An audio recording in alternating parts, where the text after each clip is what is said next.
Okay, looks like most people are here. We'll have a few stragglers, I'm sure, come in, but good afternoon. My name is Lucas Lachance. I am the partner for practice growth here at Lane Gorman Tribute, and I'm excited to welcome you to today's webinar. I'm really excited about this topic. I find it fascinating, and I hope that you will as well. I see a lot of familiar faces, which is great, or a lot of familiar names. But for those of you joining us for the first time today, Lane Gorman Tribute is a mid-sized accounting firm for businesses of all sizes. In our webinar sessions, we cover a broad range of topics that are impactful to businesses in the construction, commercial real estate, manufacturing and distribution, auto dealer services, and not-for-profit organizations. This webinar is for CPE and will be available as a recording within 1 week on our YouTube channel, and it will be sent to the email address that you used to register. This is a continuing professional education event, and you'll receive 1 hour of CPE credit upon completion of the class evaluation. Following the webinar, you'll receive an email from Prolera, which is our CPE provider, to fill out a survey and receive credit. Throughout the entire presentation, you are welcome to use the Q&A function on the lower part of your screen. We'll be monitoring that in the background and try to answer as many questions as we can after we get through the piece of the presentation that Jolene already has. And that brings me to an introduction for my favorite human being, Jolene Risch. Jolene uses her 25 years of experience in human resources to lead a national retained search firm, Risch Results. Under Jolene's leadership, Risch Results recruits and places outstanding and diverse individuals into positions spanning multiple industries. She is a frequent contributor of thought leadership to organizations and publications about aspects of the hiring process. Both in her role as a business owner and in her personal life, Jolene is an active community advocate committed to personal, team, and community development. Jolene received her BA in Sociology and Education from Brandeis University and her MA in Organizational Psychology from Columbia. She served in the U.S. Peace Corps in Haiti and Costa Rica, but takes most pride in her role as a mom to her 3 sons. Please help me welcome Jolene Risch. Thank you, Lucas. It's fun to be here. Great. Well, wonderful. I'm so glad that you're here. We have a lot of ground to cover, so I kind of want to jump in right away. So to start, could you provide us a little bit of an overview about what implicit bias is and how it can impact the hiring process? Yeah, absolutely. It's a great place to start. So implicit bias is referring to your unconscious attitudes or stereotypes that influence the decisions we're going to make and the actions that we're going to take. And usually, most often, without even realizing it. We're not usually realizing it. And honestly, in hiring, it's very impactful because it leads to unfair and, of course, discriminatory hiring practices. I think there's an example that really shows how complicated in some ways it is in our brain. So as late as the 1970s, okay, the top 5 orchestras in the US had fewer than 5% women. In 1980, it went up about double, went to about 10%. Really, probably by almost 2000, it was about 25%. Now it's about 30%, right? But the question was, how did they start creating a more diverse orchestra? And the answer was to have blind auditions. It probably reminds you a little bit of blind resumes, but what's interesting is that the orchestras were using blind auditions in the beginning. Well, some were using it in the beginning, some were using it the whole way through. But when researchers were looking at this, they realized that it was still really inconsistent. Some were having success, some were not. And so they went to these blind auditions to understand, like, why is this so inconsistent? Why are some orchestras beginning to have a more diverse orchestra and others are not? And the answer is very interesting, and it really shows how strong our implicit biases are. So when they went to the blind auditions, they noticed that even though they were behind a curtain, so they couldn't see the musician, they heard a click, click, click of the women's heels, their high-heeled shoes, right, that were behind the curtain. So when they had the candidates remove the shoes, then hiring decisions became even more balanced. So it's actually interesting. And I think what we learn is that implicit bias can be both conscious and unconscious, right? You know, it's so deeply seated within us. Even the best intended hiring practices can still have it. You know, it's really kind of how our brain works. It's almost part of our biology. If you think about thousands of years ago and why we had to be afraid of differences, but we don't now, right? And there is an author named Daniel Kahneman, and this is how he describes how we can kind of manage our implicit biases. He says it's like system 1 and system 2, right? System 1 is our automatic thoughts. You know, it's like, this is what comes out, you know, and system 2 is when we stop, we recognize it and what our thoughts are, and then we manage it differently. And that's what makes us different as human beings. So you have to first be, I mean, I feel like everyone would like to say, you know, I'm not biased at all, but honestly, it's inherent in all of us. And it's really kind of incumbent, based on that system 1, system 2 methodology you just described, to stop and recognize and ask yourself the right questions when you're going through a process like hiring. Exactly. And, you know, in terms of like, as a recruiting firm, because we see it so often, we have to manage it. Also, we have to manage it in ourselves, and also the process that we're using with our clients, right? And you know, I mean, it really causes unintentional hiring decisions. And right now, when you see the you know, so many companies are having a hard time finding great talent. And so if we're limiting our pool even more because of these biases, it's definitely not going to help us. Not to mention, you know, it certainly isn't going to help us create a more diverse workplace. And so at our company, at Risch Results, you know, there's a couple of things we do. I mean, we do formal training and also informal training, which often is just in the form of sharing examples of, you know, just situations we've gone through within the week. And the other thing is, you know, at Risch Results, it's a part of our value system, right? And that's important. I think companies who are really dealing with it and trying to get ahead of it's part of their value system. They, you know, choosing to be diverse is a value, right? If it's just we have to be diverse or we have to do this, you know, we're not going to get anywhere. But if that's a value of yours, then you can really address it and get ahead of it. So you were talking about explicit or implicit bias. Can you draw a distinction between implicit and explicit bias, and why it's important to address both sides of that issue when you're hiring? Yeah. So explicit bias is deliberate, right? It's conscious. It's prejudice and it's discrimination. And it's illegal, right? So, I mean, obviously in hiring, you know, it's an issue. What's interesting is the difference between prejudice and discrimination. So prejudice is in our heads, right? We're thinking about it.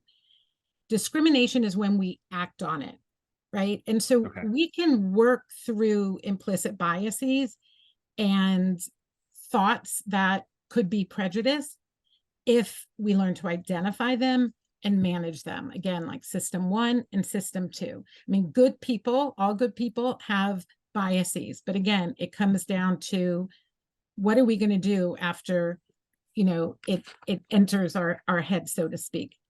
Okay.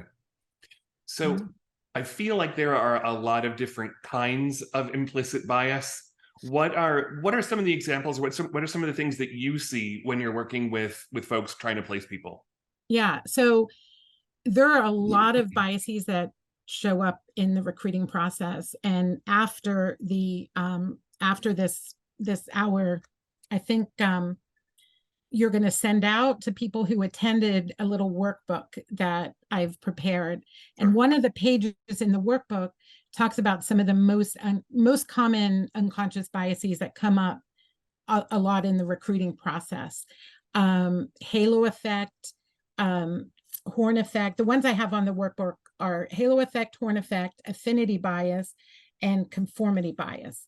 But some common examples of implicit bias in hiring typically are when we make judgments based on someone's name or their background because they're different than our own or similar to our own, right? So it's also when we rely on our gut to make a decision that's not based on concrete information, right? So, a gut feeling, and I hear this all the time when someone says, I just had a feeling this was the right person. And a gut feeling is not inherently biased, right? But a gut feeling may cause a subconscious processing of information. And what's interesting, if you look at the halo and horn effect, right? So the halo effect is basically your first positive impression. If you have someone walks into your office for an interview and your first impression is positive, they remind you of someone that you really like, or you realize they went to your alma mater, or just something just kicks off right away this feeling, this is a great person. And that can cloud your judgment because the rest of the interview, it's very difficult to look at the rest of the information that you're learning in any kind of critical manner. Okay. And the opposite is the horn effect, right? Someone walks in, and this happens a lot, especially if someone's wearing something that you find offensive, or somebody has a tattoo and you have a strong feeling about tattoos, or and this is kind of in some ways related to affinity bias, but say you realize that someone went to the high school that your high school they couldn't stand, and you had football games and you were constantly they were your rivals. Right. And so that comes up a lot. And so when someone it's very simple, subtle things. We were talking about the orchestra and how they would have the interviews behind the curtain, right? Mhm. Well, sometimes with resumes, a blind resume, sure, you might take off their name. You could also take off their school, even the location of where they're living, because all of that can lead to implicit biases in the hiring process. Wow. That is one thing. Our HR group is very good about helping to, if we want blind resumes or kind of scrubbing that information to remove, anything that might try to sway you one way or another. Yeah. But while you were talking, I was thinking on it, honestly.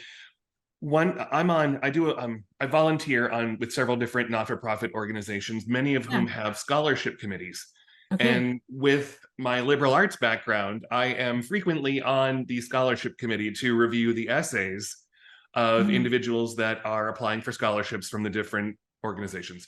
Yeah. And one of the things that's very important in that process, though, is also scrubbing out any identifying information. They remove the names, pronouns, everything to try to get the reader of the essay to focus truly on the need of the individual, regardless of what their background is, but instead what their particular need is, financial, and not with any of the extraneous, any other cultural attachments to it, but just what does this student need, and how can we best help them?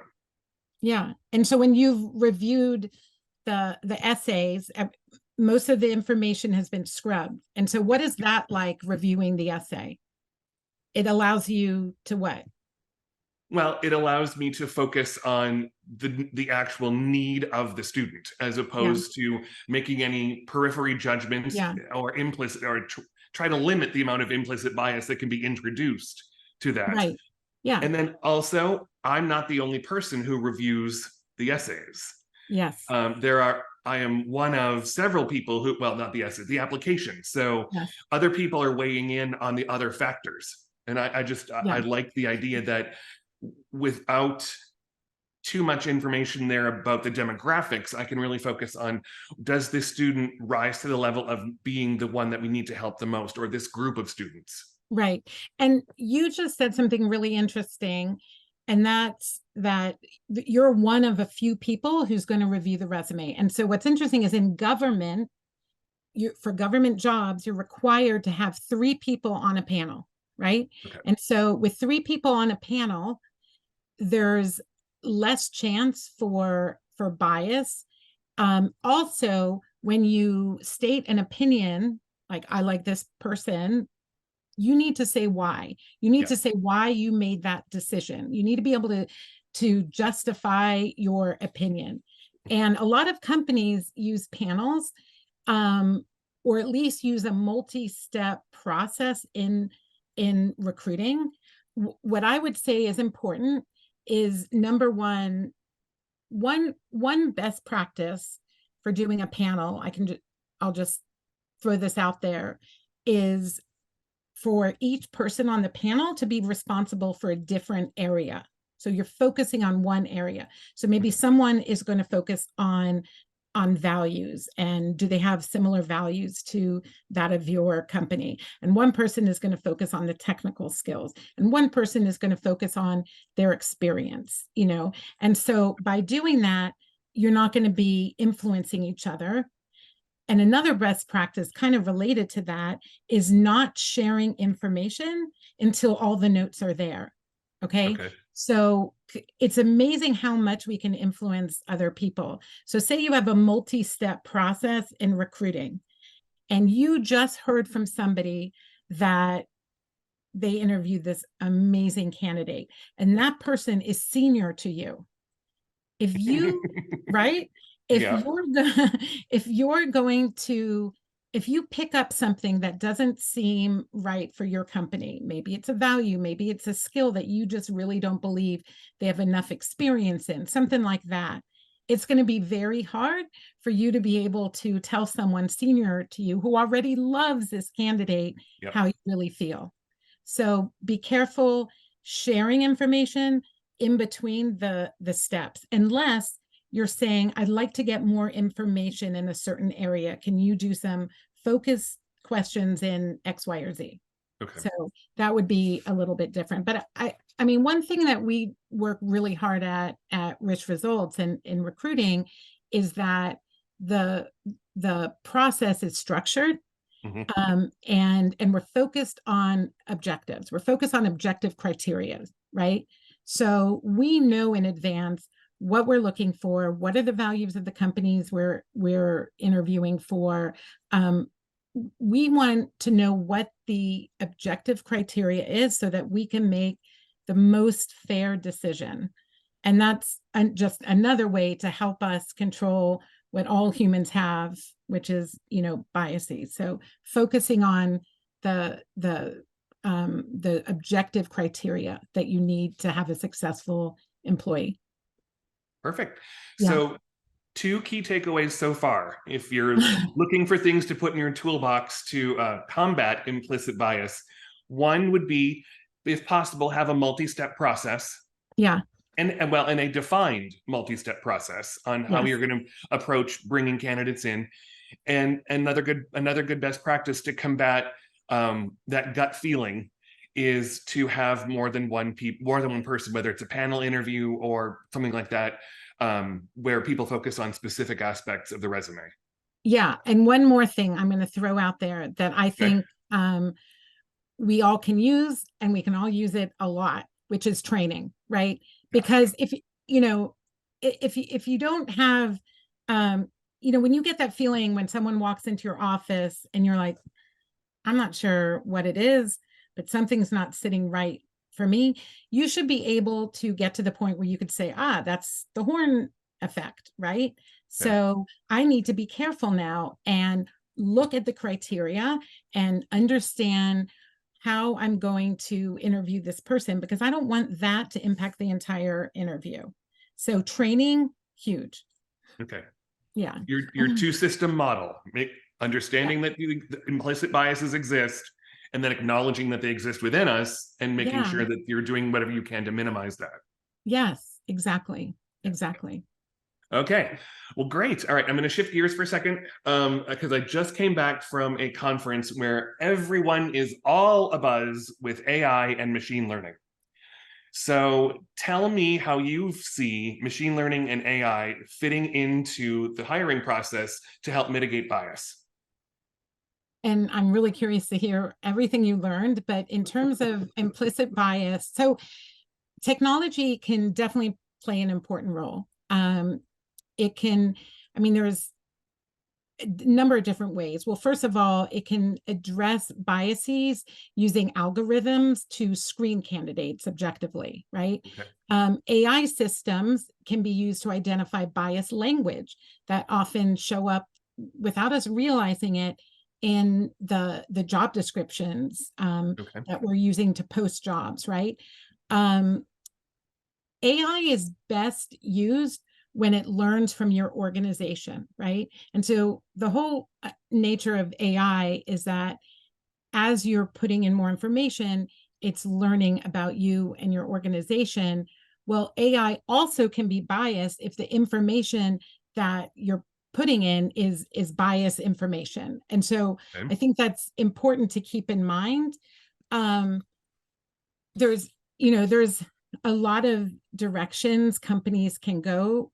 I would say for small mid-sized companies that might not have the technology to screen the resumes first, I think it's really important again to have HR involved, potentially like we were talking about before with scrubbing resumes, Mhm. and also with job descriptions, being really careful that language you're using doesn't lean towards a type of person or a type of education or or school, or is more male oriented or female oriented, and AI definitely can help with that. Perfect. All Yeah. right. Yeah. Well, we I spent a week almost last week or week 2 weeks ago learning about different applications for AI in well, ours was marketing, but it was the intersection of marketing and human resources, and Interesting. how and how one of the things we talked about, I was glad you mentioned it, was job descriptions, about how you can utilize AI to help create job descriptions that are really accurate and depict what's truly going to be happening with that particular role, and does it by sourcing from so many different resources across the Yeah. internet that it helps create something that's a little bit more comprehensive than you can often create on your own. Saves a lot of time as well. Yeah, yeah. We're as a company, we've been looking into different AI sourcing tools. Mhm. And most likely in 2024, we're going to be starting to use some of these sourcing tools. And what we like is that number one, the sourcing tools that we really like are are going into the web and looking outside of just LinkedIn, which is Mhm. important, right? And also they're taking into account the skills and the experiences we're looking for. And just like you said, it's kind of helping us screen out our biases. Because even when we're looking at LinkedIn, right? And I mean, we have a very research-based process for finding talent. And so one of our sources is LinkedIn. And as we're looking through LinkedIn, pictures are popping up, names are popping up, right? It's very difficult to address your biases when, some of the most common reasons we have biases in the recruiting process are popping up all over LinkedIn. And Right. so I like the tools that they're starting to come out with, because it really helps both internal HR and internal recruiting department, and also recruiting firms. Yeah. One of one of my takeaways, and this applies to marketing, but it also, I'm assuming it also applies to the human resources elements, and that is that AI will not replace marketers, but but marketers who use AI will replace marketers who don't. And I think Ah, that's probably true on the human resources side as well. It's not going to replace the need to have somebody help with recruiting the right talent, yes.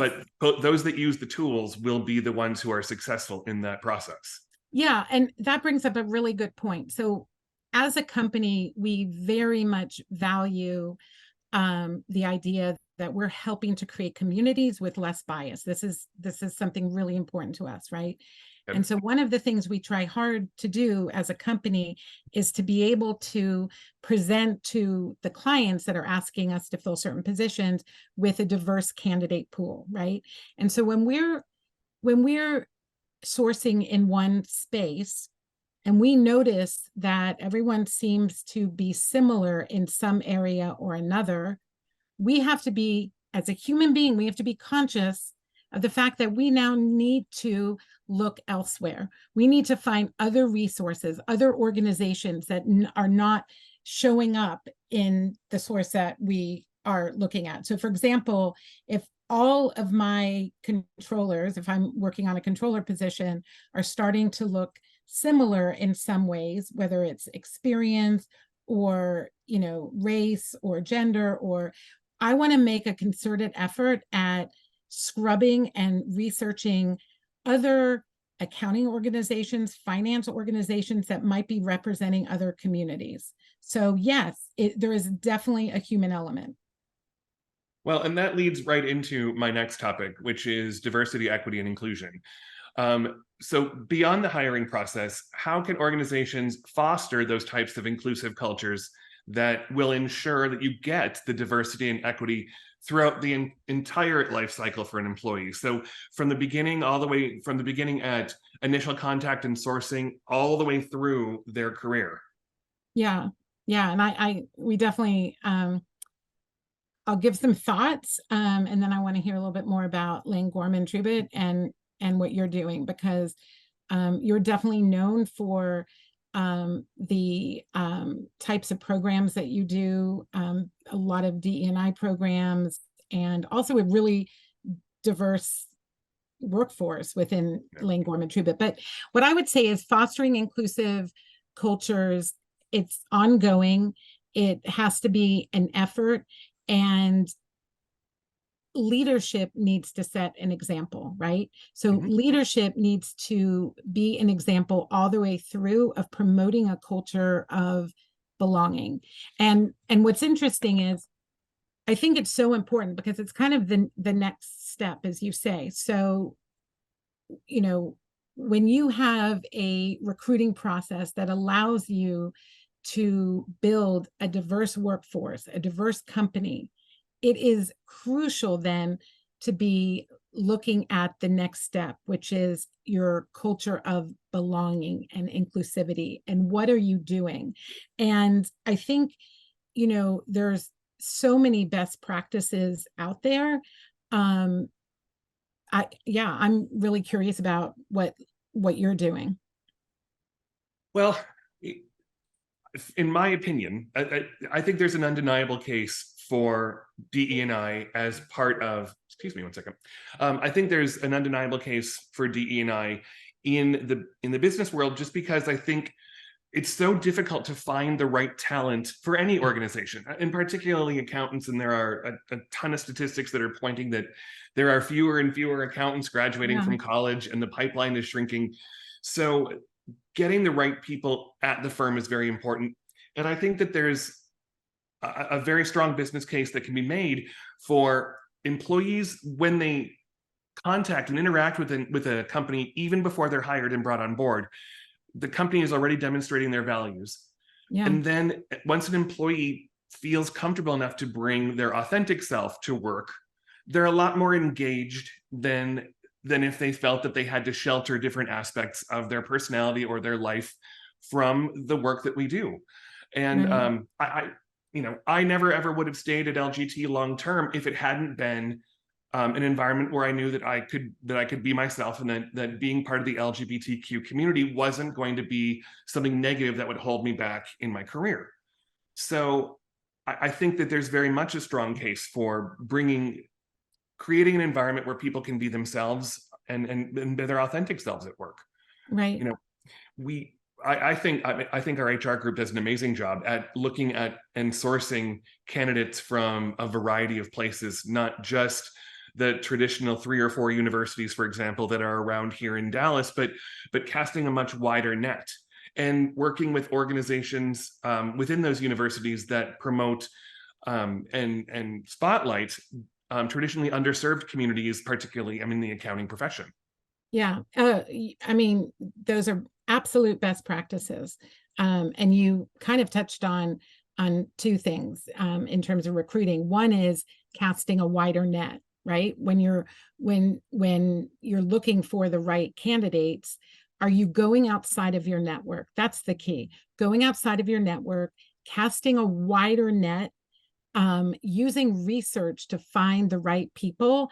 And universities is a really, really good example, because we become very, very comfortable going back to the universities that we've been recruiting from over and over and over. And for an organization to say, okay, this year we're going to pick X number of universities that we haven't been to, potentially a historically Black university. You know, organizations that universities that we haven't recruited from. And then I love what you said, within the university, how can we get access to people who might not be showing up at the events, who are potentially representing underserved communities? Absolutely.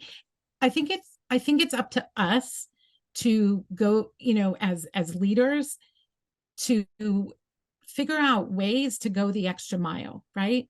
Because otherwise, you know, they're not going to find you. They're just not going to find you. And it really is important, the intersection between HR and marketing. So when you spoke about that, the first thing that came to mind is when you're marketing, I mean, one thing is marketing your service, and another is marketing what it's like to work at your organization. Yep. You know, it's like looking in from the outside in. So when people are looking at your social media, what are they seeing? Are they seeing people that look like them, right? Real pictures, real authentic pictures from Lane Gorman Trubit or from any organization. Are there people that look like them? Then they're going to say, oh, that is an organization I'm going to want to work at, right? And also, that's one part. And also showing up, your marketing should show and display all of your values, right? I mean, community. It should show that community is important to you. And so maybe it's, you know, on your social media, pictures of, you know, when you're doing work in the community, especially as leaders. I mean, you were talking about volunteering at organizations. Like, I really hope that all of the people at Lane Gorman Trubit, you know, are somehow displaying all of the work that you do in the community, because that's really, really important. And from the outside in, it shows what your values are. Yeah. So I want to pick up on the thread of casting a wider net. Yeah. Because that opens the door to a discussion about remote workers and some of the tension that we're seeing now between needing to work remotely or wanting to work remotely versus a desire to have people back in the office more. When you're talking about what is an angle on bias when you're talking about remote work? How do you approach something like that when you've got maybe a remote workforce or people who want to work remotely? I mean, honestly, I think it's in the same way. I mean, we should still be casting a wide net, because remember, you know, when you have a remote workforce, maybe people are not in the office as much. So you're not seeing the culture displayed within the office, but you are seeing the culture displayed in the work that you're doing. And you said it. I mean, companies that have a diverse workforce are doing better. And that's where you're going to see it. I will say that we have clients who would like, you know, they're a totally remote company and they're happy to have remote workers. I would say more of our clients are organizations that either want people 100% in the office, or it's some mixture of both, some hybrid, right? Yep. And what I would say is, even if it's just a few days in the office, again, it goes back to culture. And so the same process, the same truth applies to creating a diverse workforce is important for whether you're working from home or whether you're working in the office. Do you think that there's a danger or a bias in with a hybrid environment where people who are perceived to be in the office more are considered when promotion time comes, for example? Do you think that should we be, as leaders, should we be aware of a potential bias of people being in the office versus people being remote? Yeah, I mean, that really touches on performance management and the fairness of decisions you're making within the performance management process, right? Um, but if you think about it, when you're when you go through the performance management process, there's many aspects to it. You want to know what their work is like. You want to know how they're working with clients in your case, right? Mhm. So, it's a technical work, it's a client service work. But in almost every performance management process that I've seen, there's always a cultural element. And so when there's a cultural element, I think as a leadership team, you should be able to define what it looks like, whether it's remote or in the office. What does this cultural element look like if someone were to be performing as you want them to be performing, but they're at home, right? So Mhm. we are a remote company, for example, Okay. but I and culture and values is very, very important to us, right? And one of our values, for example, is going above and beyond for our clients. Well, we can see that in their work. We can see that on client calls. We can see that in the research they're doing to find the right talent. I mean, if you have a hybrid workforce, you as leaders should be able to define again what it looks like in whether they're remote or in the office. Okay.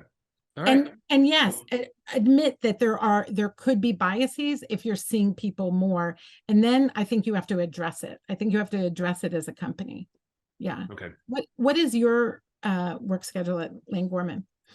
We're a hybrid. Yeah. We are moving toward we're coming back into the office more. Mhm. We're shooting for 3 days in the office and then 2 remote if you need Ah, to. okay, So, gotcha. Nice. but yeah, but there are, like you said, there are so many other factors. Again, we're a client service organization. Yeah, So exactly. there are so many other factors that play into like a performance review, for example, and client service and technical ability are Right, at the top of that list for sure. right. Okay, so we're coming down the home stretch. As we wrap up, what do you believe is the future of addressing implicit bias in hiring? And Yeah. what advice would you give to organizations who are looking to make a meaningful change in this area? Um, well, number one, I think as it becomes more and more challenging to find the best talent to be the best organization that we want to be and grow, it's on us to address our biases so that we can be able to find the best talent because we are leaving people out of the net. We're leaving people out. We cast a wide net, but if we're leaving people out, we're going to be missing out on some of the best talent. So we can say all we want, I can't find the right talent, but we have to look again and say, wait, are we looking everywhere? Are we really looking everywhere? And are we really creating the diverse candidate pool that we should be creating? And then right again, it comes back to education. It's on Okay. us as organizations to be able to address biases. But if you don't really understand the biases and you don't understand why it's normal as human beings, it's going to be hard to address it. Right. Again, it's not about being a good person or a bad person. It's just about being a human being. Okay. Well, if someone is looking to start making some of these changes, other than of course calling you, what are some good resources that folks maybe can check out to either help them be more aware of their own implicit biases, or Yeah. just be more mindful of this in the hiring process, and then just through daily work, interacting with other folks at work? Yeah. Again, in terms of training, I think there's a lot of directions you can go. LinkedIn Learning has some great learning opportunities that talk about just sort of basics of what biases show up in different aspects of work, including the recruiting process, which, we're involved with the most. And so whether it's going to a human resource, I'm almost positive your amazing HR team has some ways of finding some really good training. But for companies out there, what I would say is if you want some recommendations of HR consultants who can help with that training, definitely email me. And also, in terms of recruiting, I think remembering to go outside of your network is really what's important, because as hard as we try to create an organization or a network that may be diverse, it's still on us to be able to go outside of our network to find talent.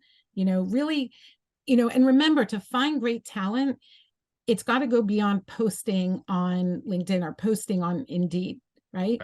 So we have to make the effort of finding people, even if they're working. I mean, our approach is actually actively reaching out to candidates, and many of them are passive candidates. But if they're the best talent, that's who we want for our clients. Okay, perfect. All right, one last question for you. The lotto is $1.7 billion tonight. What are you going to do with your winnings if you win? Oh, wow. Yeah. Well, as you know, I'm really involved in the community, so there'll definitely be a good part of that is going to go to philanthropy, but no question about it, it's going to be traveling. Yeah. Yeah. What would you Perfect. do? What would you do? Oh, definitely traveling, but Yeah. I'm also pretty philanthropic as well. Yep. So Yeah. I suspect that it will be a lot of benevolent gifts over Yeah. the life of the Yeah. investments. So, For all sure. right. Well, Jolene, thank you very much. I really Thank appreciate you you. carving out time with us. This has been really fascinating. If there's anything else, of course, that we can do. Oh, and with your lottery winnings too, when you win, you're going to need a good accountant, so you know who to call. For sure. Link Gorman Schubert. 100%. Absolutely. 100%. Well, wonderful. Well, all right, everybody. Thank you so much for joining us today. Again, remember that the presentation and Jolene's workbook that she mentioned will be available just within a couple of days. So you're able to catch up with this video on YouTube. And of course, if we can ever be a resource for you, don't hesitate to reach out to us at askus@lgt-cpa.com, and follow us on LinkedIn and our social media platforms to make sure you've got the latest and the greatest. Thanks, everybody. We'll catch you next time. And thanks, Jolene. Thank you. Thanks for having me. Sure thing.